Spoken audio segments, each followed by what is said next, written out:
This is from his Selachian Majesty Requests, which is a historical science fiction novel set in 1979.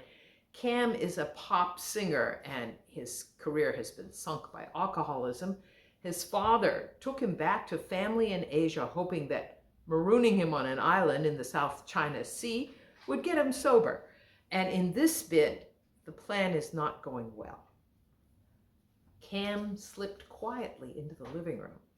This was a generous party space with oriental rugs and wide glass doors. The teak liquor cabinet was on wheels.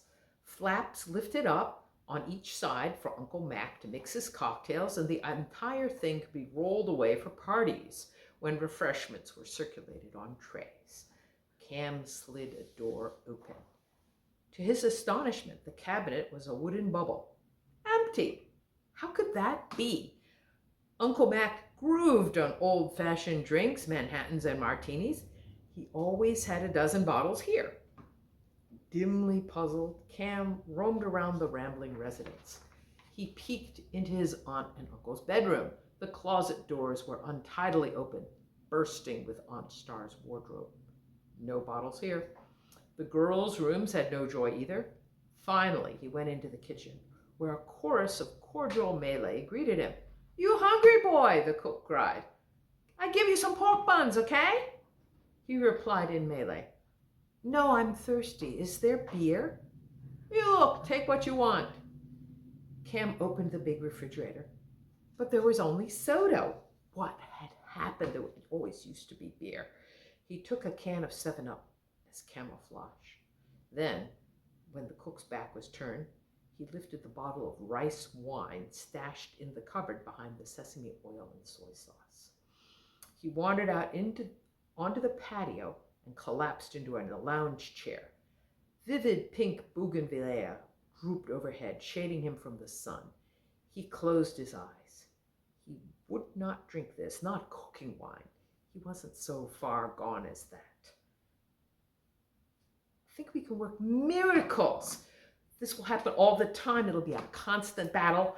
And I, for one, Loban, am not behind the 8-ball on this. Babysitting a lush who's going to be king. Uncle Mac's local name was Loban, Chinese for old boss. His father believes in miracles, Mac replied.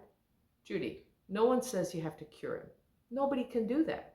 Cam has to fix himself if he can. That's another thing.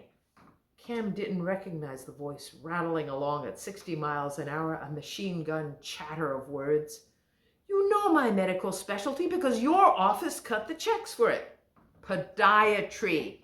I know nothing, Zipperoonie, you get me, about addiction treatment. I deal with bunions, plantar fasciitis, and there's no way to find out about alcoholism here. The nation won't spring for me to go back to med school and study some more.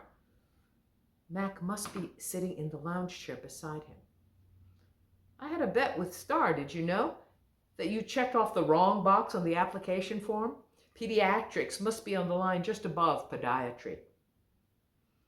You too. You should be on late night TV. I hear Johnny Carson needs guests.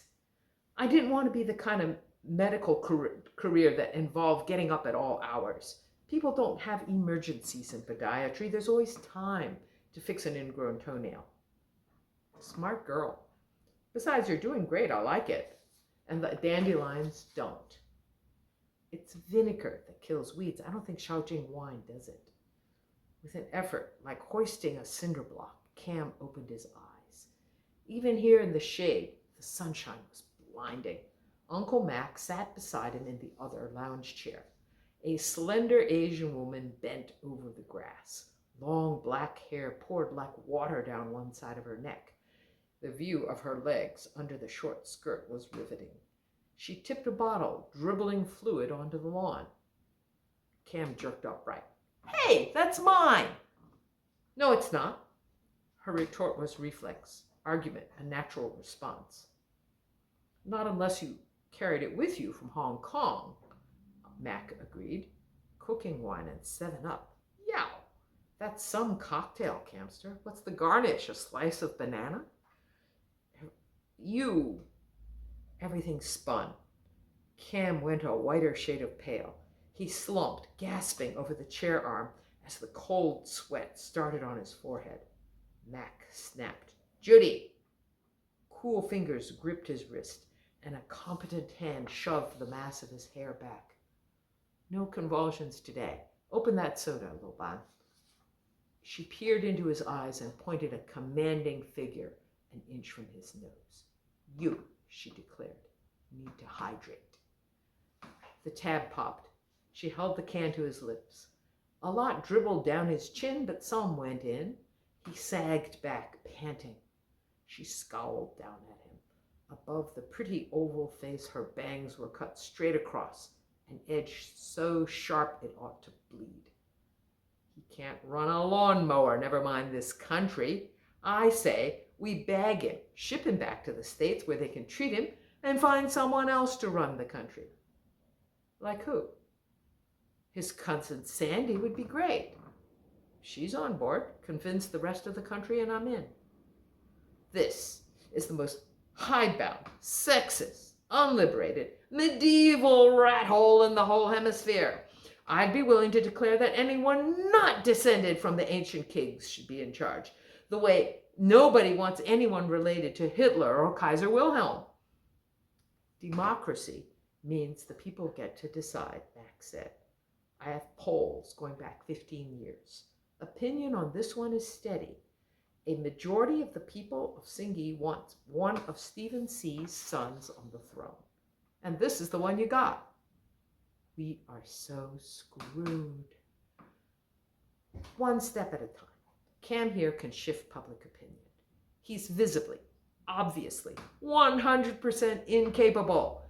Everybody can see it, day in, day out, as he reels around town.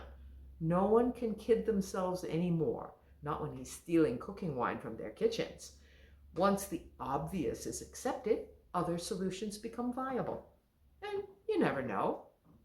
There's an off chance something will save him.